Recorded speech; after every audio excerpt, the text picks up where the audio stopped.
Delhi AIIMS में भर्ती RJD प्रमुख लालू प्रसाद की हालत में हो रहा है सुधार। किडनी और दिल पर नहीं पड़ रहा ज्यादा असर। डॉक्टर की निगरानी में पहले से बेहतर हैं लालू प्रसाद यादव। बिहार में आरसीपी सिंह पर सियासी घमासान लगातार जारी। उपेंद्र कुशवाहा ने कहा आरसीपी को तय करना है पार्टी में अपनी भूमिका। आरसीपी सिंह ने कहा कार्यकर्ताओं के बीच करूंगा काम। पटना में टूर एंड ट्रैवल्स कारोबारी का अपहरण। अपहर्ताओं ने मांगी 3,30,000 की फिरौती। अपहृत की पत्नी ने थाने में दर्ज कराई शिकायत। शास्त्री नगर पुलिस कर रही मामले की जांच। कटिहार सदर अस्पताल में इलाज के दौरान महिला की मौत। नाराज परिजनों ने नर्सिंग होम में की जमकर तोड़फोड़। कर्मियों की जमकर की पिटाई। पुलिस ने हालात को किया काबू। लखीसराय के बढ़िया रेफरल अस्पताल में मानवता को शर्मसार करने वाली तस्वीर आई सामने। एम्बुलेंस नहीं मिलने के कारण ठेले पर शव ले गए परिजन। अस्पताल ने आरोपों को किया खारिज।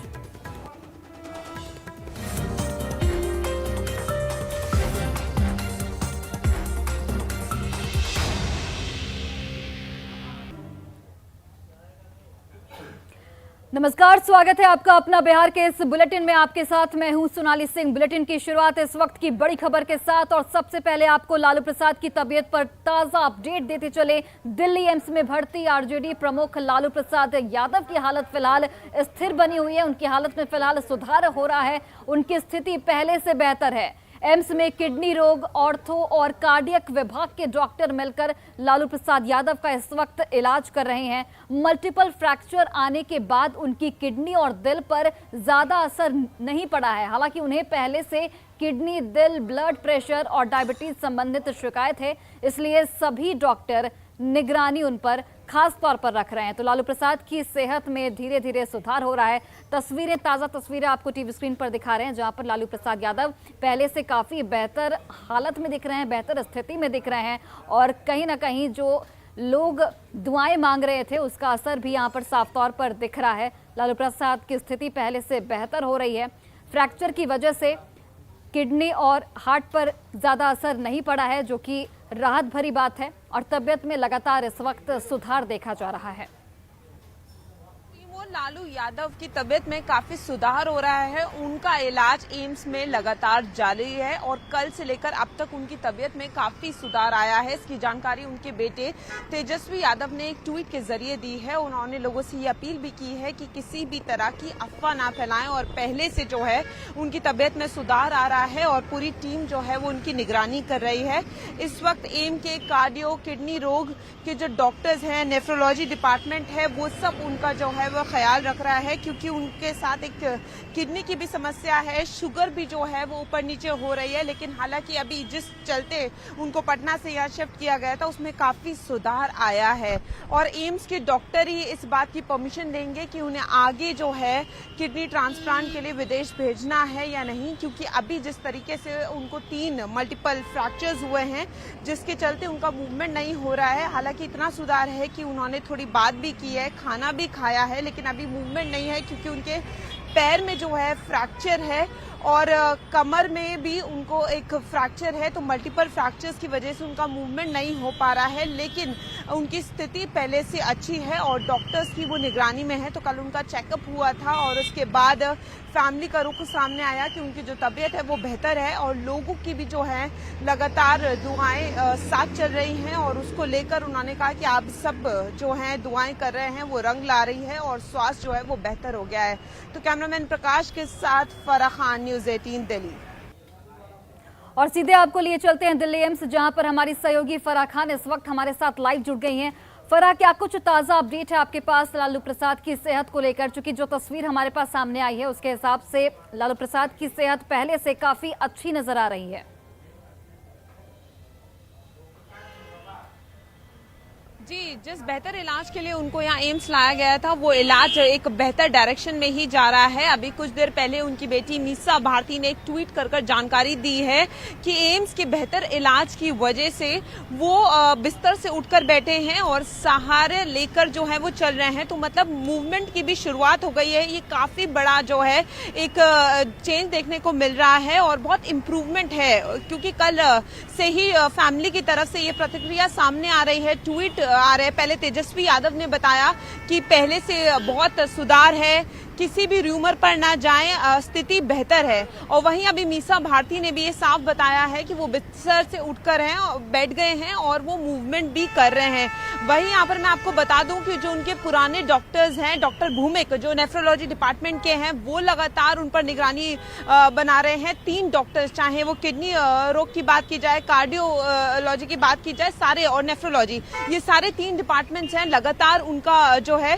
चेकअप कर रहे हैं। कल चेकअप हुआ, चेकअप के बाद पता चला कि उनकी तबीयत में काफी सुधार है। देखिए, अगर मेडिकल हिस्ट्री की बात की जाए तो उनको जो किडनी का जो प्रॉब्लम है, जिसके लिए उनको सिंगापुर जाना था, वो भी यहाँ के जो एम्स के डायरेक्टर हैं वही बताएंगे, जो डॉक्टर्स वगैरह हैं वही आगे बताएंगे कि उनको आगे रेफर करना है या नहीं, क्योंकि अभी जो मल्टीपल फ्रैक्चर्स हुए हैं उसमें थोड़ा टाइम लगेगा। उनके परिवार का भी यही रुख सामने आया है कि देखिए, बोन का जब भी कोई फ्रैक्चर होता है उसमें थोड़ा टाइम लगता है, लेकिन इन सब चीजों से किडनी या हार्ट पर कोई असर नहीं पड़ा है, जो कि एक बहुत अच्छी चीज है। तो अभी उनके हालत जो है उसमें काफी सुधार है। आगे यहाँ से जैसे डॉक्टर्स रेफर करेंगे तो जो उनका ट्रांसप्लांट होना था उस पर आगे देखा जाएगा, लेकिन अभी फिलहाल के लिए यही इंपॉर्टेंट है कि उनकी तबीयत जो है वो काफी सुधरी है, क्योंकि जिस तरीके से वो मूवमेंट कर पा रहे हैं ये एक बहुत बड़ा सुधार है। और थोड़ी बहुत हल्की बातचीत भी हो रही है, खाना भी खा रहे हैं। तो ये परिवार की तरफ से बार बार आ रहा है और ये कहा भी जा रहा है कि जितनी दुआएं उनके लिए कल की जा रही थी लगातार और लोग कामना कर रहे थे, वो सब असर कर रही हैं, वो एक तरीके से धीरे धीरे रंग ला रही हैं। ठीक है, चलिए आप नजर बनाए रखिए, आपके पास अपडेट के लिए वापस लौटेंगे। फिलहाल के लिए आपका बहुत बहुत धन्यवाद तमाम जानकारियों के लिए। तो एक अच्छी खबर है कि लालू प्रसाद की सेहत अब पहले से काफी बेहतर है और इसे लेकर मीसा भारती ने ट्वीट भी किया है। वो ट्वीट भी आपको दिखाते हैं। मीसा भारती ने लिखा है कि आप सबकी दुआओं और एम्स दिल्ली की अच्छी चिकित्सीय देखरेख से आदरणीय श्री लालू प्रसाद जी की तबीयत में काफी सुधार है। अब आपके लालू जी बिस्तर से उठकर बैठ पा रहे हैं। जो तस्वीरें भी हम आपको लगातार दिखा रहे थे, सहारा लेकर खड़े भी हो रहे हैं। हर मुसीबत से लड़कर बाहर आने की कला लालू प्रसाद जी से बेहतर कौन जानता है। अपने मनोबल और आप सबकी दुआओं की बदौलत लालू जी की स्थिति काफी बेहतर है, काफी सुधार आया है उसमें। कृपया आप अफवाहों पर ध्यान न दें, साथ बनाए रखें, दुआओं में लालू जी को याद रखें। तो ये मीसा भारती का ट्वीट आपके टीवी स्क्रीन पर, जहां पर मीसा भारती ने लालू यादव की सेहत को लेकर, लालू यादव के स्वास्थ्य को लेकर अपडेट दिया है कि लालू प्रसाद यादव अब बैठ भी पा रहे हैं, चल भी पा रहे हैं और कहीं ना कहीं इसे दुआओं का असर ही बोलेंगे। जिस तरीके से अलग अलग बिहार के अलग अलग जिलों में दुआएं की जा रही थी, मज़ार पे चादरपोशी की जा रही थी, उसी को लेकर अब ये दुआओं का असर लालू प्रसाद यादव पर देखने को मिल रहा है। लालू प्रसाद की सेहत में पहले से काफी सुधार देखा जा रहा है। वही देखिए, बेगूसराय में आरजेडी अध्यक्ष लालू प्रसाद के जल्द स्वस्थ होने के लिए कार्यकर्ता पूजा और हवन कर रहे हैं और भगवान से उनके स्वस्थ जीवन की यहां पर कामना की जा रही है। बागा में आरजेडी नेताओं ने हवन पूजन कर पार्टी अध्यक्ष लालू प्रसाद के जल्द ठीक होने की कामना की और भगवान से उनकी लंबी आयु के लिए प्रार्थना की जा रही है।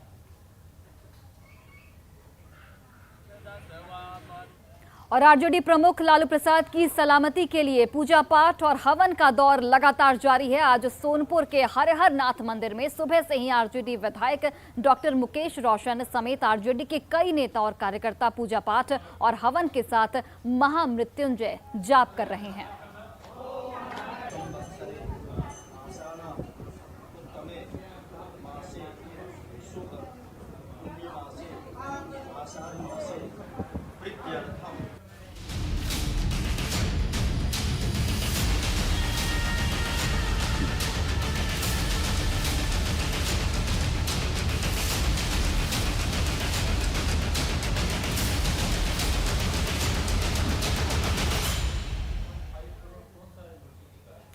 प्रशासनिक सेवा छोड़कर आरसीपी सिंह जब सियासत में आए तो किसी ने सोचा भी नहीं होगा कि वो इस सियासी बुलंदियों को छू लेंगे। जो सिर्फ सपने जैसा होता है। उन्होंने जेडीयू के महासचिव से लेकर राष्ट्रीय अध्यक्ष और अब केंद्रीय मंत्री तक का सफर तय किया और फिर एकाएक जमीन पर आ गए।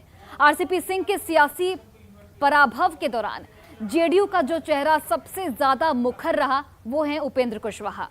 उपेंद्र कुशवाहा बार बार आरसीपी सिंह को सलाह देते हुए नजर आए। उपेंद्र कुशवाहा आरसीपी सिंह को उनकी असली जगह बताते हुए नजर आए और आरसीपी सिंह के केंद्रीय मंत्री पद से इस्तीफे के बाद भी उपेंद्र कुशवाहा का रुख वही रहा। न सिर्फ उपेंद्र कुशवाहा बल्कि अब जेडीयू के कई दूसरे नेताओं ने भी आरसीपी सिंह के खिलाफ मोर्चा खोल दिया है। ऐसे में सवाल उठना लाजमी है कि आरसीपी सिंह पर आखिर घमासान क्यों मचा है और उपेंद्र कुशवाहा परेशान क्यों हैं।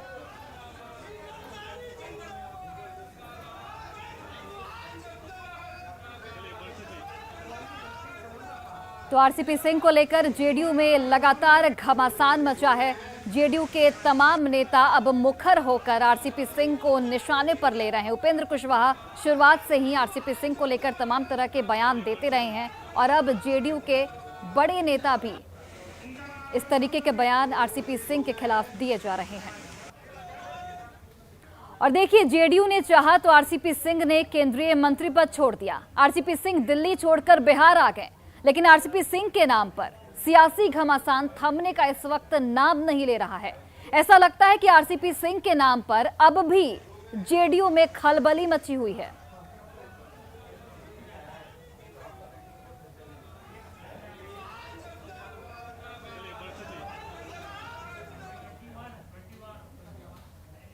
और आरसीपी सिंह पर बिहार की सियासत में भी खलबली मची है। क्या कहना है अलग अलग पार्टी के नेताओं का, वो भी आपको सुनाते हैं। भैया, नेता के रूप में रहेंगे, कार्यकर्ता के रूप में रहेंगे, जैसे भी रहेंगे, लेकिन आज जेडीयू में हैं। उन्होंने जेडीयू से इस्तीफा नहीं दिया है, ऐसा मैं महसूस करता हूं। बाकी उनके लोग अगर कह रहे हैं कि जेडीयू को त्याग दिया है तो इस पर मेरी कोई टिप्पणी नहीं हो सकती है। आदरणीय आरसीपी बाबू कह रहे हैं कि जो कुछ भी मुझे प्राप्त हुआ है वह मेहनत और ईमानदारी से प्राप्त हुआ है, लेकिन मुझे ऐसा लगता है कि माननीय मुख्यमंत्री नीतीश कुमार जी के विशेष आशीर्वाद और कृपा से उनको राज्यसभा में 2 बार नामित किया गया और संगठन में राष्ट्रीय महासचिव संगठन का पद क्रिएट करके उनको संगठन चलाने के लिए जिम्मा दिया गया। लेकिन मैं समझता हूं कि जिस प्रकार से गैर जिम्मेदाराना उन्होंने संगठन में काम किया वह जनता दल यूनाइटेड आज भुगत रही है। इसलिए आरसीपी बाबू का यह कथन बिल्कुल असत्य है। और देखिए, इधर मंत्री पद जाने के बाद भी आरसीपी सिंह के हौसले बेहद बुलंद हैं। उन्होंने कहा कि वो अपनी मेहनत के बल पर बुलंदियों तक पहुंचे और अब अपने कार्यकर्ताओं के लिए काम आगे भी करते रहेंगे। जनता दल यूनाइटेड में आदरणीय मुख्यमंत्री नीतीश कुमार जी को चुनौती देने के सोचने वाला कोई भी व्यक्ति, कोई भी राजनेता नेपथ्य में चला जाएगा। आदरणीय मुख्यमंत्री नीतीश कुमार जी समाज के हाशिए पर रहने वाला कमजोर समाज के व्यक्ति, चाहे वो महादलित समुदाय का लोग हो, पिछड़ा हो, अति पिछड़ा हो, चाहे वो स्वर्ण समाज के कमजोर। और चलिए, इस खबर पर ज्यादा जानकारी के साथ हमारे सहयोगी शैलेंद्र इस वक्त लाइव जुड़ चुके हैं। सीधे उनका रुख करते हैं। शैलेंद्र, देखिए, आरसीपी सिंह को लेकर जेडीयू में शुरुआत से ही थोड़ी असमंजस की स्थिति देखी जा सकती थी। हालांकि अब तमाम नेता मुखर होकर सामने आ रहे हैं। किस तरीके से देखा जाए इसे, क्या माना जाए, अब आरसीपी सिंह से जेडीयू पूरी तरह से किनारा करना चाहती है? बिल्कुल, आप देखिए जिस तरीके से बयान आ रहे हैं जदयू के नेताओं के, खास करके जो प्रवक्ता हैं उनके बयान आ रहे हैं, उपेंद्र कुशवाहा के बयान आ रहे हैं, उससे साफ तौर पर जाहिर है कि अब आरसीपी सिंह से जदयू खुद किनारा करना चाहता है। जदयू खुद ही चाहता है कि आरसीपी सिंह पार्टी से अलग हो जाए और ये साफ तौर पर ये तस्वीर अब दिखाई देने लगी है। सहयोगी पार्टी बीजेपी आरसीपी सिंह के मामले पर कुछ भी बोलने से बच रही है। बीजेपी का साफ तौर पर कहना है कि वो जदयू के हैं, जदयू का जो निर्णय होगा वो जदयू समझे। मतलब साफ है कि अब आरसीपी सिंह को फिलहाल आज की तारीख में बीजेपी भी प्रश्रय देने नहीं जा रही है।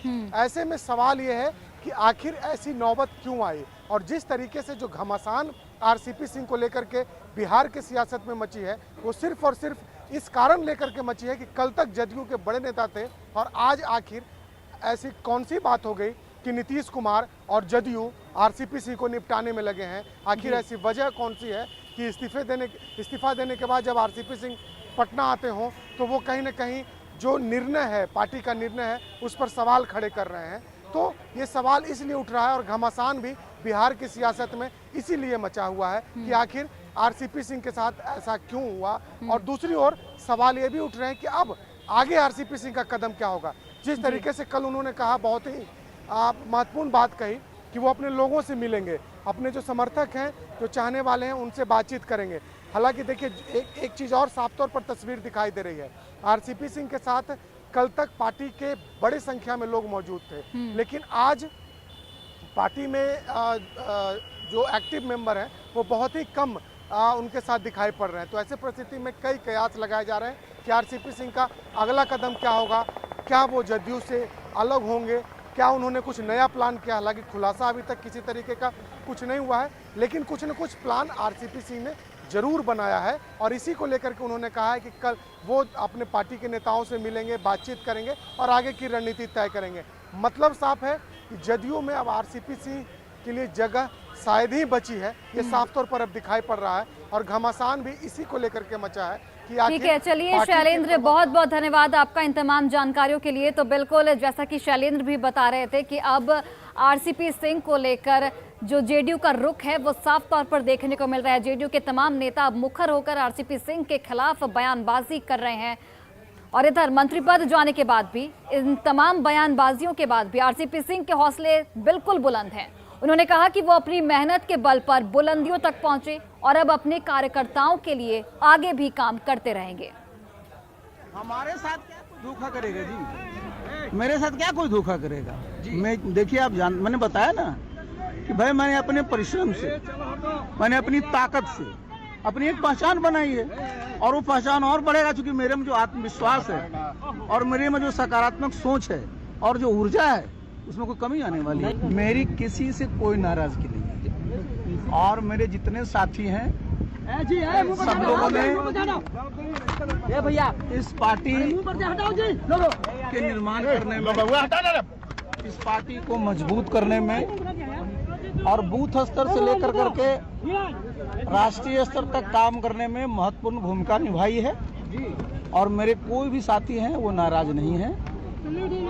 जितने भी हमारे साथी हैं सब लोग हमेशा पार्टी के लिए काम करते रहे हैं और मजबूती से करते रहे। पार्टी बनाने को लेकर चर्चा है। अरे वो देखिए, हम सीधा आदमी हैं और हम सीधा चलते हैं और हम बता तो दिए, मैं आ गया हूँ जमीन पर, मैं अभी अपने गांव जा रहा हूँ, मैं अपने गांव में रहूंगा और वहाँ पर मैं अपने कार्यकर्ता जितने हमारे बिहार में जहाँ जहाँ भी मुझे बुलाएंगे सब जगह मैं जाऊंगा। आपको लेकर क्या? अरे देखिए, पार्टी में किसको कौन निकालता है इससे मेरा क्या लेना देना है। देखिए, लेकिन एक बात है, कहीं भी चाहे आप पब्लिक लाइफ में हो, प्राइवेट लाइफ में हो, कभी भी किसी के साथ विच हंटिंग नहीं होनी चाहिए। बीजेपी में जाने को लेकर। अच्छा सुनिए, आप लोग जो है मीडिया के लोग हैं जनाब जी सर, और आप लोग क्या, आप जरा समझिए, जो सामान्य कर्टसी है उसको भी आप लोग किस तरह से रख दिए। और उनके एयरपोर्ट पर मैं उतरा तो मुझे क्या, उन्होंने सारे पहले सुन तो लो, उन्होंने मुझे और सम्मानित किया। इसमें कौन सी बात है भाई? साधारण जो कर्टसी है उसको भी आप लोग इस तरह से रखते हैं। भाजपा कब ज्वाइन कर रहे हैं वो आपको पता होगा। और अब देखिए, सवाल उठता है कि आरसीपी सिंह के नाम पर जेडीयू में घमासान आखिर क्यों मचा है। इस बात को जेडीयू में पावर शिफ्टिंग के प्रोसेस से समझा जा सकता है। जब आरसीपी सिंह जेडीयू में आए और जब उनकी पार्टी में पकड़ बढ़ने लगी, पकड़ मजबूत हो गई, तो कई नेता यहां पर नाराज होकर पार्टी छोड़कर जाने लगे। जेडीयू के वर्तमान अध्यक्ष ललन सिंह का आरसीपी सिंह से 36 का आंकड़ा रहा है। इस बीच जेडीयू में आरसीपी सिंह का कद बढ़ता रहा। आरसीपी सिंह नीतीश के बाद पार्टी में दूसरे नंबर के नेता बन गए। वो महासचिव से राष्ट्रीय अध्यक्ष और फिर केंद्रीय मंत्री बन गए। उनके केंद्रीय मंत्री बनते ही पार्टी में खलबली मच गई। पार्टी में उनको हाशिए पर धकेलने की कोशिश उसी दौरान से शुरू हो गई। उनका राज्यसभा का सबसे पहले टिकट कट गया और फिर जन्मदिन के दिन मंत्री पद उनसे छीन लिया गया। तो इन तमाम चीजों को आप देखिए और समझिए कि किस तरीके से आरसीपी सिंह को लेकर अब जेडीयू पूरी तरह से किनारा करने के मूड में है। बढ़ते हैं आगे और लखीसराय के बड़ैया स्थित रेफरल अस्पताल में मानवता को शर्मसार करने वाली तस्वीर आपको दिखाते हैं, जो जिले में स्वास्थ्य व्यवस्था के बदहाली के दावे की पोल खोल रही है। जहां एम्बुलेंस नहीं होने के कारण मरीज के शव को उसके परिजन ठेले पर ले जाने को विवश हैं, मजबूर हैं। मरीज की मौत के बाद परिजन कई बार अस्पताल प्रबंधन से एम्बुलेंस देने की मांग करते हैं, लेकिन एम्बुलेंस नहीं मिलने की वजह से शव को ठेले पर ले जाने को यहां पर परिजन मजबूर हैं। हालांकि मौके पर मौजूद डॉक्टरों ने उस समय एम्बुलेंस के कहीं और होने की बात कही। अस्पताल पर लगे आरोपों से इनकार कर दिया गया है।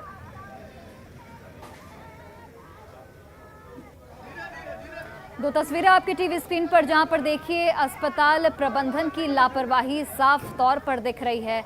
लापरवाही को उजागर किया गया है। परिजनों की मांग थी कि एम्बुलेंस मिले, लेकिन एम्बुलेंस की व्यवस्था वहां पर नहीं थी, एम्बुलेंस नहीं मिली, जिसकी वजह से काफ़ी परेशानी का सामना करना पड़ा। लेकिन दूसरी तस्वीर, अस्पताल का जो हाल है वो बेहाल है। आप तस्वीरें देखिए, जिस तरीके से एम्बुलेंस की व्यवस्था नहीं है। हालांकि डॉक्टरों का ये कहना है कि जिस वक्त एम्बुलेंस की मांग की गई उस वक्त एम्बुलेंस कहीं और थी, इस वजह से एम्बुलेंस की उपलब्धि नहीं हो पाई। एक रोगी कल्याण समिति क्या क्या है नहीं है कुछ समझे नहीं आता है। अब कुछ लोकल स्टाफ भी और एक प्रभारी महोदय हैं, लगता है 7 साल से 8 साल से जमे हुए हैं।